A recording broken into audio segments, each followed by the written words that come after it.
قبر کا عذاب ایک ایسی حقیقت ہے جسے اکثر لوگ نظر انداز کر دیتے ہیں، لیکن یہ وہ مرحلہ ہے جو ہر انسان کو موت کے بعد فیس کرنا ہے۔ جب انسان کی روح جسم سے جدا ہوتی ہے اور یوس قبر میں رکھ دیا جاتا ہے، تب اس کی اصلی زندگی شروع ہوتی ہے۔ دنیا کا سفر ختم ہوتا ہے اور آخرت کا سفر شروع ہوتا ہے۔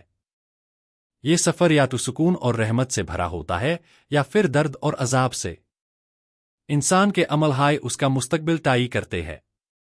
اگر اس نے دنیا میں نیک کام کیے ہیں تو اس کے لیے قبر راحت کا ذریعہ بن جاتی ہے، لیکن اگر اس نے گناہ اور غفلات میں زندگی گزاری ہے تو اس کے لیے قبر عذاب کا گھر بن جاتی ہے۔ جب انسان کو قبر میں رکھا جاتا ہے اور لوگ واپس چلے جاتے ہیں، تب وہ تنہا رہ جاتا ہے۔ اس وقت اس کے پاس نہ کوئی مددگار ہوتا ہے اور نہ ہی کوئی بچانے والا۔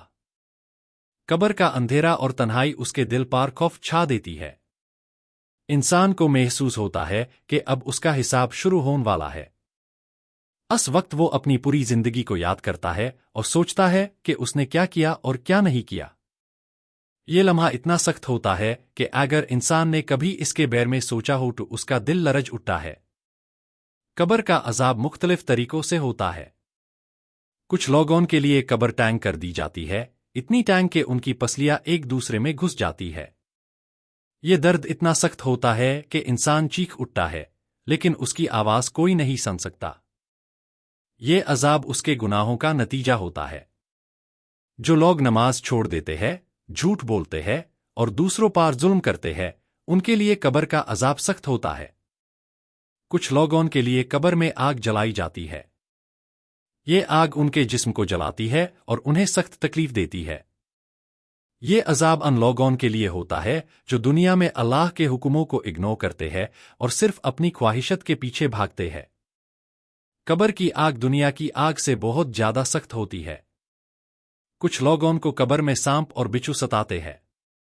یہ مخلوق انہیں بار بار ڈستی ہے اور انہیں چین نہیں لینے دیتی۔ یہ عذاب ان لوگوں کے لیے ہوتا ہے جو دوسروں کو تکلیف دیتے ہیں اور ظلم کرتے ہیں۔ قبر کا عذاب صرف جسم تک محدود نہیں ہوتا، بلکہ روح بھی اس عذاب کو محسوس کرتی ہے۔ انسان کو ہر لمحہ اپنے گناہوں کا احساس ہوتا ہے اور وہ ندامت محسوس کرتا ہے۔ لیکن ہر انسان کے لیے قبر عذاب کا ذریعہ نہیں ہوتی۔ جو لوگ نیک ہوتے ہیں، ان کے لیے قبر جنت کا باغ بن جاتی ہے۔ ان کے لیے قبر روشن ہو جاتی ہے اور انہیں سکون ملتا ہے۔ ان کے پاس رحمت کے فرشتے آتے ہیں اور انہیں خوشخبری دیتے ہیں۔ یہ سب انسان کے عمل پر ڈیپینڈ کرتا ہے۔ اگر ہم اپنی زندگی سدھار لیں تو ہم قبر کے عذاب سے بچ سکتے ہیں۔ نماز، روزہ اور سچائی انسان کے لیے نجات کا ذریعہ بنتے ہیں۔ گناہ سے بچنا اور اللہ سے توبہ کرنا ضروری ہے۔ قبر کا عذاب ہمیں یاد دلاتا ہے کہ زندگی ایک ٹیسٹ ہے۔ ہر انسان کو ایک دن مرنا ہے اور قبر میں جانا ہے۔ عقل مند وہ ہے جو آج سے تیاری کرے۔ آخرت کی تیاری ہائے اصل کامیابی ہے۔ قبر کا عذاب ایک حقیقت ہے جسے اگنور نہیں کیا جا سکتا۔